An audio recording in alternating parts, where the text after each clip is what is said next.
Megan, and this is Jake the gopher snake.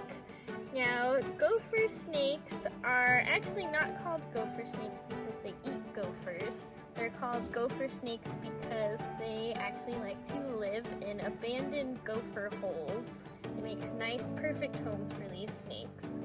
Now, Jake came to us about 12 years ago. Yeah, 12 years ago. And he has a pretty interesting story. So he was found in someone's house when he was a lot smaller. And of course, at first they see a snake in this coloration and they think, oh my god, there's a rattlesnake in my house. It's a pretty common thing that gopher snakes get mistaken for rattlesnakes, but of course it turned out to be Jake instead, who is a gopher snake.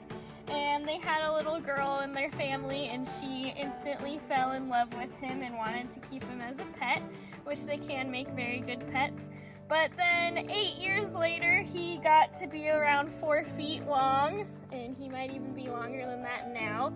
And they didn't have the proper housing for him anymore. They couldn't really afford an even larger tank for him.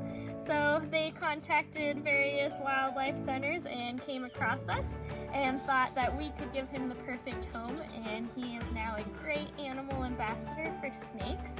We do love bringing our snakes to educational programs because, of course, a lot of people have a lot of misconceptions and fears about snakes, so we like to dispel a few of those. And like I said earlier, gopher snakes tend to actually be mistaken for rattlesnakes quite a bit. They do have a similar coloration to rattlesnakes, and they actually even exhibit a few of the same behaviors. So when gopher snakes are frightened, they'll actually kind of mimic a rattlesnake. So they'll actually flatten their head out, which let's show you his head right now.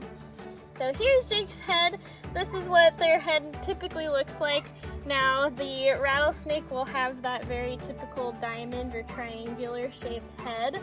And so when Jake is frightened or angry, he'll actually flatten out his head and it'll actually get a little bit of a triangular shape. And when he's angry, he'll even rattle his tail around. Now, a lot of times they'll be out in the wild where there's a lot of dead brush and everything, so it'll actually make a rattling sound. So in this way, they can mimic rattlesnakes, which can be very confusing to people. But there are quite a few differences with them and rattlesnakes. Now, like I said, the shape of the head is pretty much the dead giveaway. And then, of course, the rattle on the end of the tail. They also have different coloration. Rattlesnakes don't tend to get quite as long as the gopher snakes do. And they're quite a bit bulkier, too, than the gopher snakes. And that's Jake.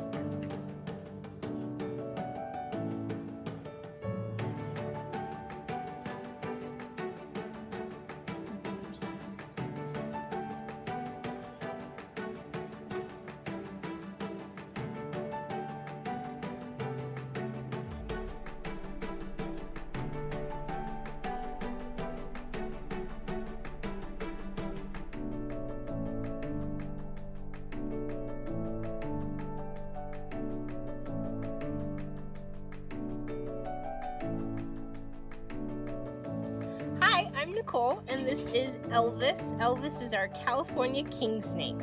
King snakes get the name because they have the ability to eat other snakes. So a king snake actually has the ability to eat a rattlesnake. They have a natural protein in their body that allows them to be safe from the venom of the rattlesnake, because a king snake is a non-venomous snake, which is a pretty cool superpower.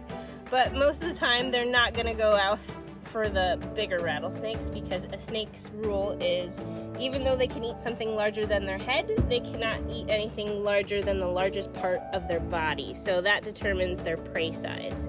And these guys are very important to our environment. They are our natural pest control. So because we have so many rodents like mice and rats and squirrels and all of those out in the environment, it's very easy for diseases to transfer between those rodents, and that means we need lots of carnivores to keep their populations in check. So our snakes, of course, are going to go out and eat those little mice and rats and other things.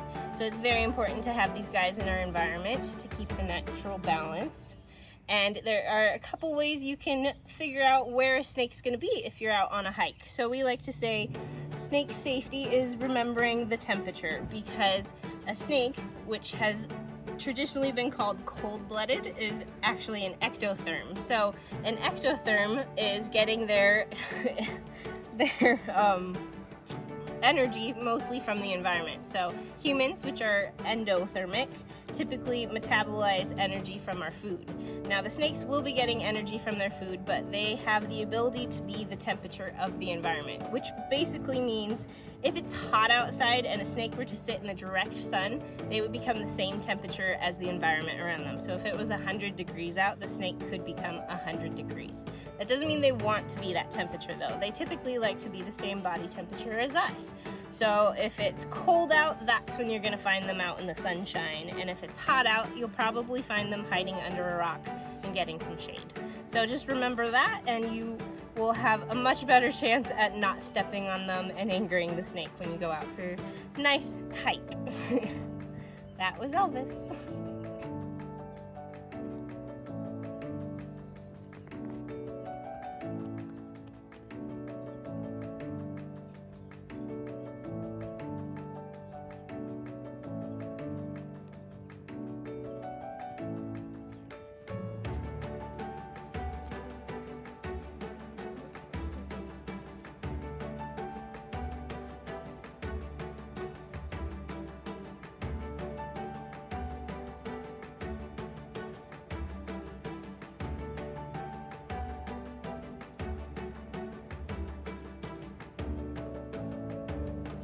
So this is Serena. She's a rosy boa, and she's a California native rosy boa.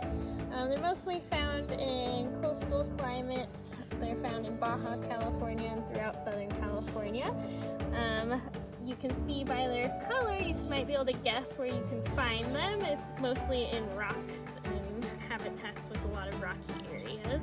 So they have excellent camouflage for that. We don't know how old Serena is. We got her as an adult. People tend to like having these snakes as pets. They're pretty docile and friendly, but a lot of times people don't always know the amount of care that goes into a snake. So we always like to tell people that they are a pretty low maintenance pet, but there is a pretty big startup for them, a big startup cost. Their habitats tend to be pretty expensive. They need heating, they need proper substrate, they need climbing structures, hide structures. So the startup cost for a snake can be pretty pricey. You also need to make sure that you upgrade their habitats as they grow. So they're not going to want a big, huge habitat when they're small, but they will need a bigger habitat as they grow. Snakes grow for their entire lives, so they will always get bigger. They do most of their growing the first year of their life, but they do grow for their entire lives. And that brings us to shedding, snake shedding. So Serena actually is in the middle of shedding. She's unfortunately not going through a very great shed right now. So snakes usually shed their skin in one big piece, kind of like taking a tube sock off your foot at the end of the day. So they'll shed it inside out and they'll shed it in one piece. Sometimes as they age, like I said, we don't know how old she is. As they age, it gets a little more difficult for them to shed, so that could be a factor. Rosy boas tend to not need a lot of humidity, but a lot of tropical species of snakes will need humidity, and that's a really important factor in their sheds. And so, like I said, there's a lot of different things you have to look into when you have a snake for a pet, so we always just recommend doing your research. They're also very long-lived. So the smaller species of snakes will live around 20 years. Larger species of snakes can live up to 40 or even longer. So you're making a pretty big commitment if you're getting a snake.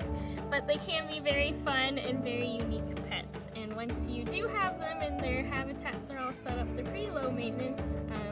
Snakes about this size can get away with eating about once a month. When they're really small, you want to feed them once a week. But after that, they can go quite a long time without eating. So they can be a pretty easy pet once you know what you're doing. So another thing that is important to know when owning a snake is that a lot of the species of snakes that are common in the pet trade, like our ball pythons, are actually non-native species, so they're exotic species of snakes. And so you want to make sure that their habitats are very secure, that they're not going to get out. And also, like I said, they are a pretty big commitment. And one thing that you cannot do if you do not want your snake anymore is let them out into the environment. They are pretty successful a lot of the times, and they can become an invasive species. So an invasive species is an animal that is not meant to be in that environment, and they'll have detrimental effects on the environment. The biggest example, of course, of an invasive species is the domestic house cat. They have been linked to the cause of the extinction of quite a few species of birds. So the same thing with snakes in Florida. They have a huge problem with Burmese pythons, which are those really huge snakes, and they're just everywhere now because people unfortunately do not properly take care of their pet snakes and they let them go. So another thing to keep in mind with your exotic pets. So this is Sir Ramen Noodle Snakey Face. He's the newest member of our snake family. He's only a couple months old, and he is a rosy boa, just like our other snake Serena, but he's actually an Arizona native rosy boa, which is pretty cool for us. We'll get to start our Arizona journey with an Arizona native. And he's going to be pretty popular in our outreach programs. He's very docile and easy to handle. So look forward to seeing him much more in the future.